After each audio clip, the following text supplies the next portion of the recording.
खडकी गावचं ग्रामदैवत श्री गांगेश्वरला नतमस्तक होऊन, विद्येची देवता शारदा देवीला नतमस्तक होऊन,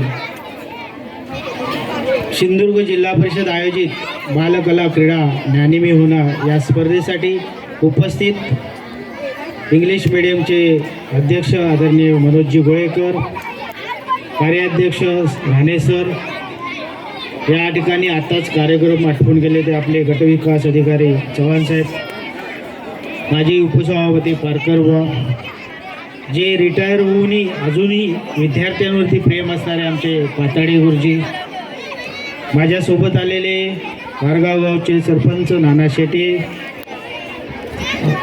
जमदाडे या शाळेचे संचालक राजा ब्रह्मदंडे, परवेश पटेल, मोहन कावळे आणि सर्व उपस्थित मान्यवर गटविकास शिक्षण अधिकारी गवस सर, विद्यार्थी मित्र, या गावचे सरपंच, शाळा व्यवस्थापन समिती अध्यक्ष, पत्रकार मित्र हो, मी प्रथमतः आदरणीय मनोज गोळेकर यांना धन्यवाद देईन की ज्यावेळी या प्रभागात वारगाव येथे प्रभागाच्या स्पर्धा संपन्न झाल्या आणि त्यावेळी त्या कार्यक्रमासाठी गोळेकर साहेब आलेले आणि त्यावेळी त्या ठिकाणी आमचे मित्र आणि वारगाव गावचे उपसरपंच यांनी गोळेकर साहेबांकडे एकच शब्द टाकला की ह्या प्रभागाच्या स्पर्धा झाल्यानंतर तालुक्याच्या स्पर्धा होतील आणि त्या आपल्या ठिकाणी व्हाव्यात असं त्यांच्या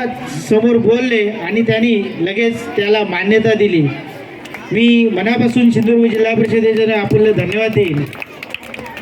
खरं तर तालुक्याच्या स्पर्धा कित्येक वर्षापूर्वी वागदे या ठिकाणी व्हायच्या आणि ज्यावेळी आम्ही तालुक्याच्या स्पर्धा बाहेर घेण्याचा म्हणजे प्रथमतः शिडवणे गावात घेतल्या आणि शिडवणे गावात घेतल्यानंतर त्या ठिकाणी प्रत्येक ठिकाणी जिल्हा परिषदेला स्पर्धा सुरू झाली की माझ्या जिल्हा परिषदेत झाल्या पाहिजेत, माझ्या जिल्हा परिषदेच्या शाळेत झाल्या पाहिजेत आणि तेव्हापासून ह्या वागद्याच्या ग्राउंड सोडून इतर शाळेच्या ठिकाणी स्पर्धा होतात.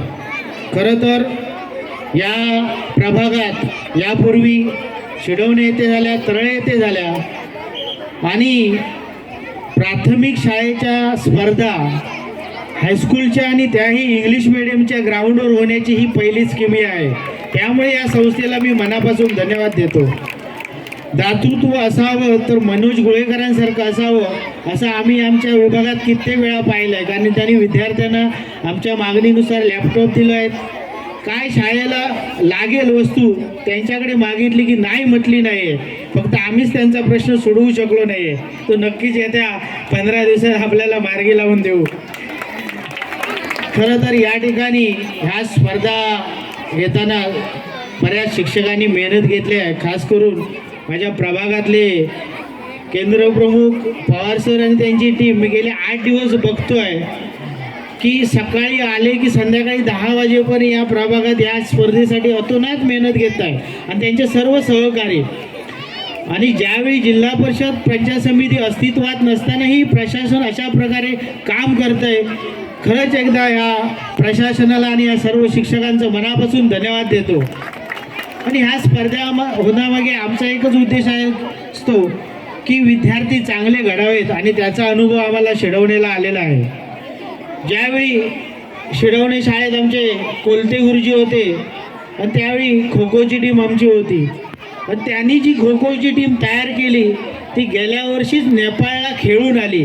मला सार्थ अभिमान आहे त्याचा, कारण ह्या ठिकाणी हे तुम्ही शिक्षक हे विद्यार्थी घडवत असतात म्हणून मला अभिमान आहे.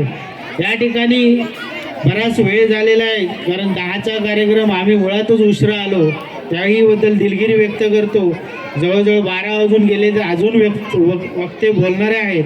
मी सर्व विद्यार्थ्यांना मनापासून शुभेच्छा देतो.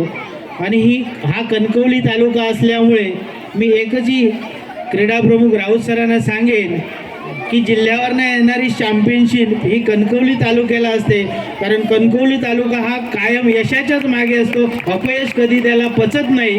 त्यामुळे आपण ही चॅम्पियनशिप या तालुक्याला आणाल अशी अपेक्षा व्यक्त करतो आणि इथेच थांबतो. जय हिंद, जय महाराष्ट्र.